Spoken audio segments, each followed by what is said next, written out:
Achatou, il est un personnage, vous l'avez peut-être déjà aperçu car justement, il ne passe pas inaperçu. Étienne Nelson est amateur de bolidage, à savoir du tuning, et c'est vraiment très étonnant. Christelle Gilbert l'a rencontré.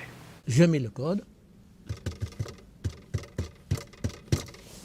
Ensuite, je mets le contact et j'appuie sur le bouton rouge.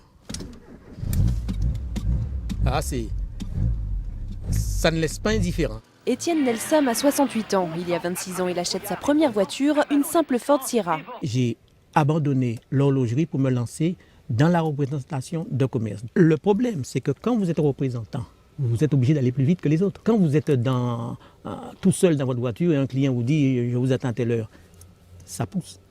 Alors donc, je me suis rendu compte il va falloir que cette voiture soit performante, beaucoup plus performante. C'est là qu'une drôle d'histoire commence.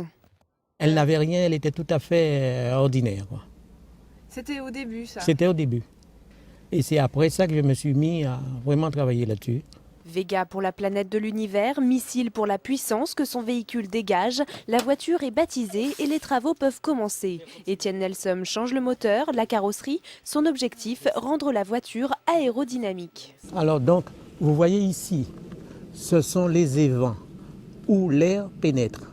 Vous voyez, il y en a 1, 2, 3, 4, 5, 10 et tous les autres petits qui sont à côté. Il y a beaucoup moins d'air qui sort que ce qui rentre. Le peu qui sort sont compressés et ça vous donne une poussée dans le sens de la marche. Nous avons les béquets, ce qu'on appelle les béquets.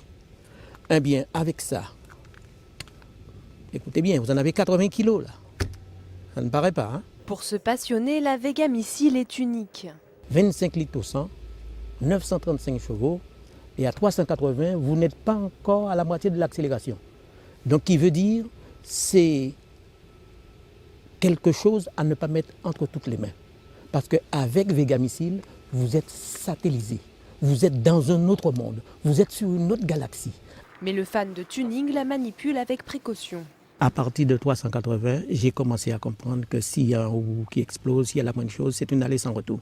Si j'ai beaucoup de chance, on trouvera peut-être une dent plantée dans le bitume, c'est tout. Espérons qu'il n'aille pas trop vite. En attendant, le père de la Vega Missile cherche un sponsor. Il est également prêt à exposer son bijou dans des salons. Cette fois, ils sont partis, les fous du volant. Et Monsieur Nelson cherche des sponsors pour sa Vega Missile car il souhaite tout simplement changer les roues de sa voiture.